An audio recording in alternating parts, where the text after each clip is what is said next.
I've spoken many times on this channel about the idea of acceptance being a path to reducing anxiety, but it can feel so hard to accept our anxiety when it feels so horrible. So in this one, we're going to approach things a little differently.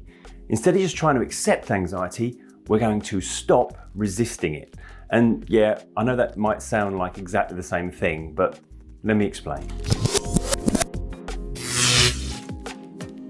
So welcome back to my channel, or if this is your first time, I'm Tim Box. I'm a mind coach, and for more than a decade now, I've been working with people to help them overcome all sorts of emotional and psychological issues, and in particular, helping them get control of anxiety. Now, when you search the internet for help with anxiety, you don't have to look too far before you come across the concept of acceptance. The idea being that if we accept anxiety and the way we feel, we stop creating any fear of feeling anxious and thus drastically reduce our anxiety levels. If you want to find out more about this, then I've done a whole video about it, which I'll link in the description and at the end of the video. But when I talk about this concept with my clients, I'll very often hear the counter argument, well, I can't just accept how I feel because I feel terrible. Saying just accept this and actually accepting it are two very different things.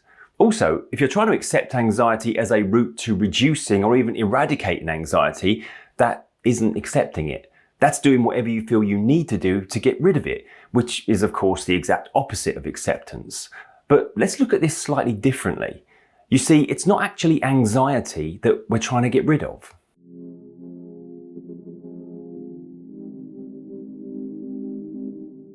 I'm always hearing anxiety described as a visceral feeling. It's a racing heart, a tightness in the chest, it's stomach cramps, and 1,000 other weird and worrying physical sensations. But it's worth pointing out that when we describe these feelings, we're not describing anxiety.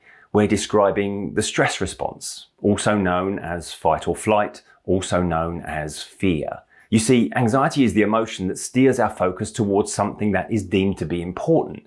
It's only when the important thing we focus on is perceived to contain some level of threat that this turns into a fear response and it starts to get physical. And this might seem like me being picky about semantics, but it's actually really important. The physical sensations bother us because we perceive them to represent a mental malfunction, a disordered anxiety response, when in fact they're just our body responding appropriately and healthily to perceived threat.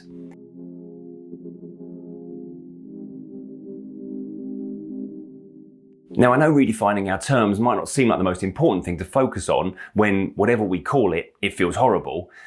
But does it really feel horrible? Or do we just think it does? Let's play a game. What am I describing? Racing heart, shortness of breath, muscle spasms, increased temperature, sweating, disorientation. You might think I'm describing a panic attack. I'm actually describing an orgasm. Same list of symptoms, yet slightly different context. All the physical sensations we experience when we feel highly anxious, we also at different times in our life deliberately create ourselves. Why do we ride roller coasters? Why do we watch scary movies? These activities induce an adrenalized response, which comes with noticeable physical sensations. We enjoy that response and these sensations to the degree that we often deliberately seek them out. And the point I'm making here is that the feelings themselves are not horrible. It's the context that makes us think they are. The physical sensations themselves are not inherently unpleasant. It's just what we fear they might mean that makes them scary and thus has us interpreting them as unpleasant. Most importantly, it's our perception that these feelings are unpleasant that has us fearing them and thus resisting them. And as I mentioned at the start, resistance is the problem.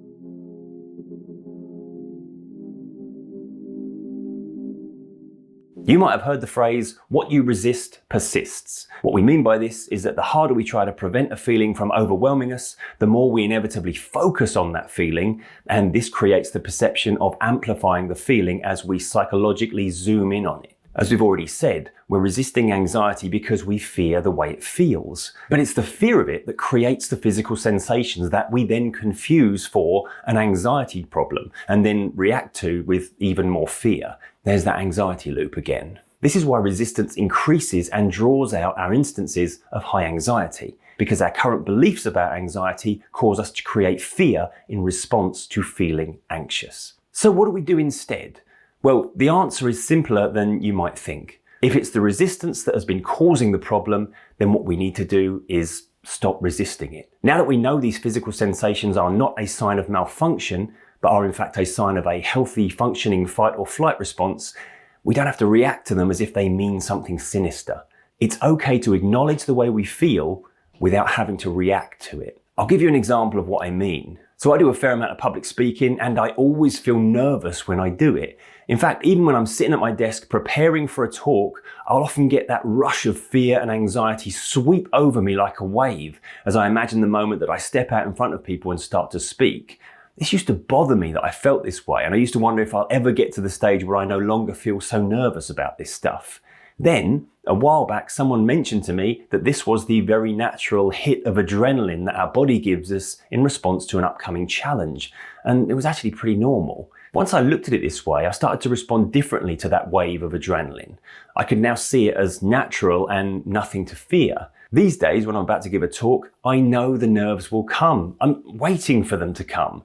It's like paddling in the ocean up to my knees and seeing the wave approaching. But this time, instead of desperately trying to run away from it, I simply let it wash over me without fear. Because I'm not beating myself up for feeling this way or wondering if I'm going to be okay, it's gone in a matter of moments. I stopped resisting it, and as a result, I stopped responding in a way that perpetuated and exacerbated it.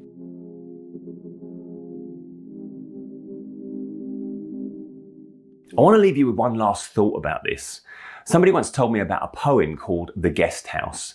It's all about how being human is like running a guest house for emotions. Every day a new guest arrives at the door wanting to stay for a while. Now, sometimes that guest is one that we welcome wholeheartedly because we like their company and we enjoy the story they tell. Other times, it's a visitor that's not so welcome.